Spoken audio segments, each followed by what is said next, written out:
Good afternoon students विद्यार्थी मित्रों આપણે ગયા વિડીયોમાં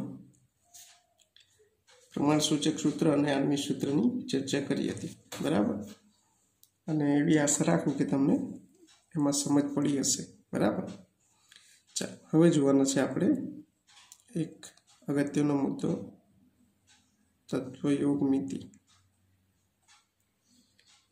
અને તત્વયોગ મિતિની ગણતરીઓ બરાબર એને અંગ્રેજીમાં કહેવાય સ્ટોચિયોમેટ્રી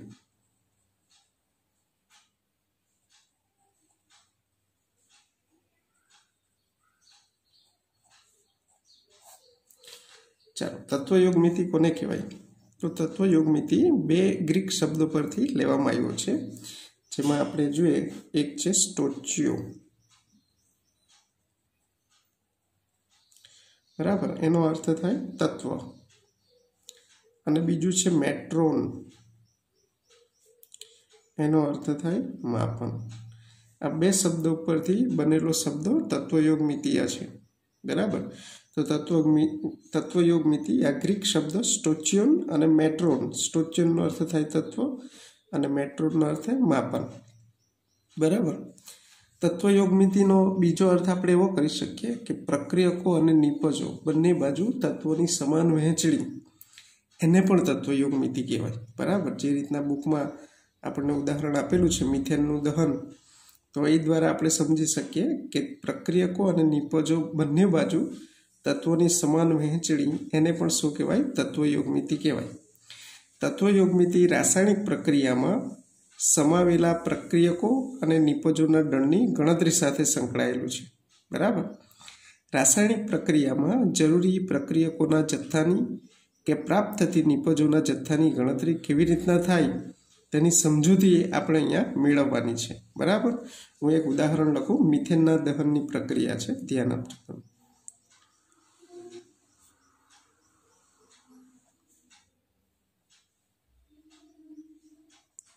મિથેનના દહનની પ્રક્રિયા છે મિથેન એટલે CH4 gas plus twice O2 gas HQ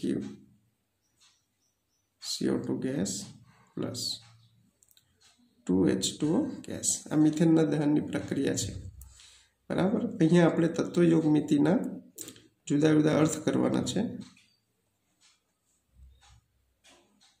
તમે ધ્યાન આપજો ચાલો તત્વોની સમાન રીતે વહેંચણી આ પ્રક્રિયક છે મિથેન અને O2 અને CO2 અને પાણી નિપજો છે બરાબર એટલે આપણે એવું લખી શકીએ આ બાજુ આ કોણ છે નિપજો અને એમને શું કહેવાય એમને કહેવાય પ્રક્રિયકો બરાબર ચાલો તો બંને બાજુ સરખી વહેંચણી સમજો કે મોલ લઈએ તો 1 અને 2 આ બાજુ 1 અને 2 મોલ બી બંને બાજુ સરખા છે અણુની વાત કરીએ તો મિથેનનો એક અણુ છે ઓક્સિજનના 2 અણુ છે CO2 નો એક અણુ છે પાણીનો 2 અણુ છે અણુની પણ સમાન વહેંચણી છે એ જ રીતના મોલ અણુ વજનની વાત કરીએ અથવા દળ બરાબર તો દળની આપણે વાત કરીએ તો દળ અહીંયા મિથેનનું કેટલું થશે 12 ને 4 16 ગ્રામ અને આનું કેટલું થશે 16 ચોક 64 ગ્રામ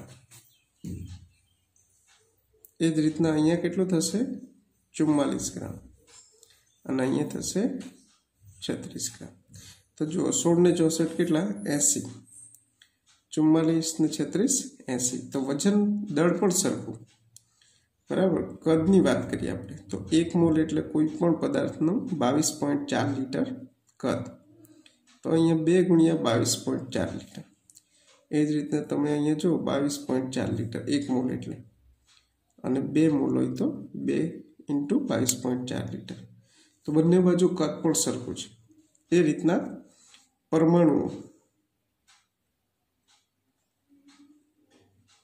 1 મોલ પરમાણુ એટલે એવોગેડ્રો 6.022 ગુણ્યા 10⁻23 તો 2 મોલ એટલે 2 ગુણ્યા 6.022 ગુણ્યા 10⁻23 આ બાજુ પણ સેમ એવું થશે 1 મોલ એટલે 6.022 ગુણ્યા 10⁻23 સોરી પ્લસ અહીંયા 2 × 6.0 × 23 તો તમે જુઓ કે મોલ સરખા બંને બાજુ, અણુ સરખા બંને બાજુ, દળ સરખા બંને બાજુ, કદ સરખા બંને બાજુ અને પરમાણુઓ પણ શું કરેલા હોય છે? બેલેન્સિંગ કરેલા હોય છે, બરાબર.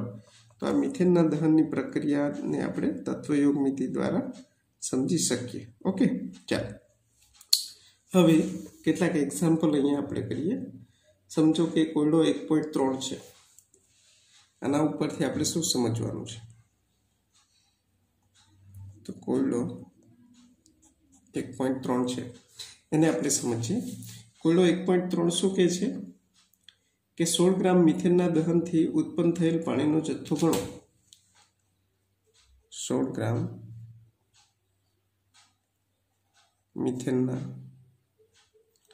દહનથી ઉત્પન્ન થયેલ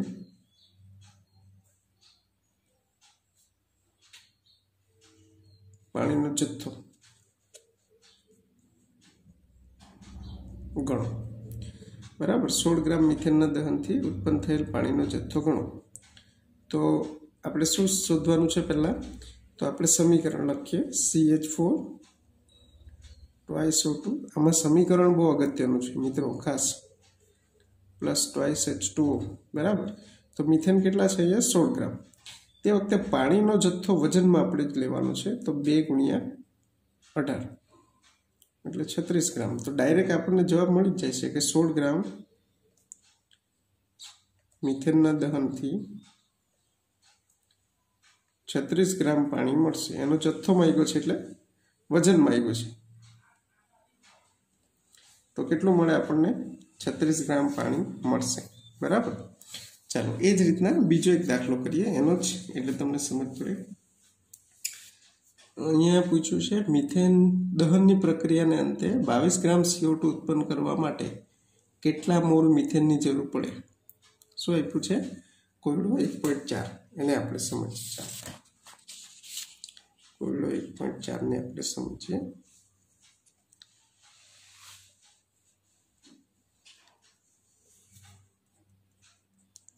શું કહે છે? દહનની પ્રક્રિયાને અંતે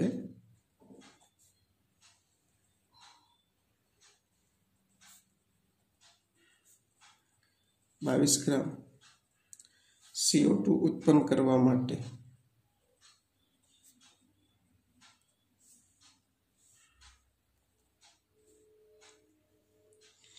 કેટલા મોલ મિથેનની જરૂર પડે?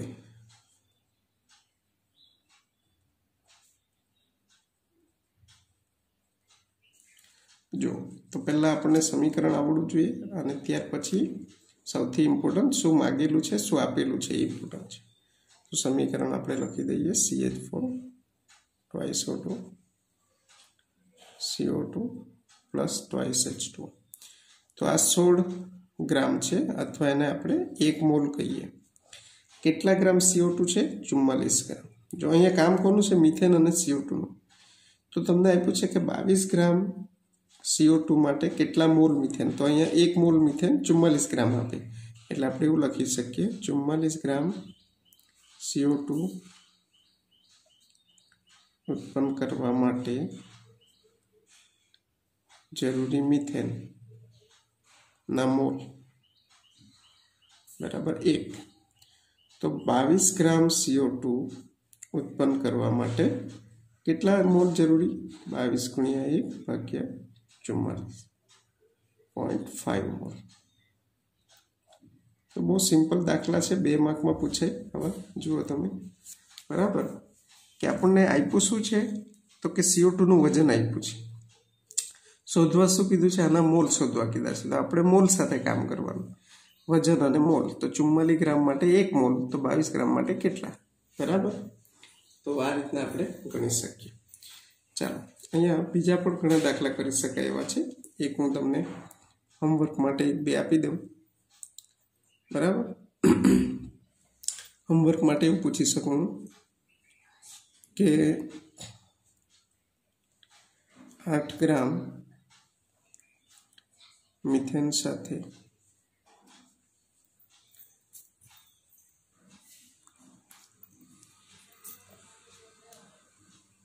8 ગ્રામ મિથેન સાથે કેટલા મોલ 8 ગ્રામ મિથેન સાથે કેટલા મોલ O2 લઈએ કે જેથી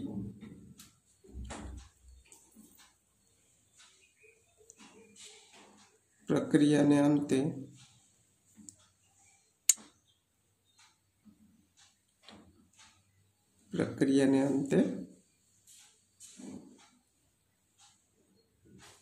શું પૂછ્યું છે? સોરી, 8 ગ્રામ નહીં લઈએ, 16 ગ્રામ લઈએ. 16 ગ્રામ મિથેન સાથે કેટલા મોલ O2 લઈએ કે જેથી પ્રક્રિયાને અંતે કેટલા ગ્રામ આપણને સમજો કે 88 ગ્રામ શું મળે? CO2 મળે. આવો એક દાખલો કરીએ, બરાબર. અને એક દાખલો એવો કરજો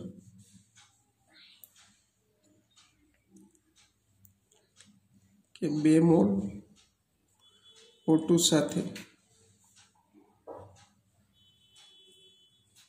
2 મોલ O2 સાથે મિથેનના દહનથી 2 મોલ પાણી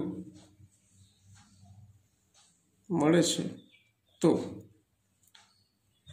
5 મોલ O2 લઈએ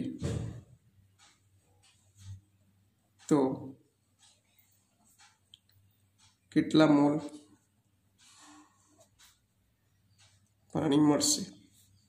બરાબર. આવી રીતના પણ સવાલ આપણે લઈ શકીએ. આ ઉપરાંત હું 1-2 ઇથેન અને પ્રોપેનની અહીંયા સમીકરણ લખું.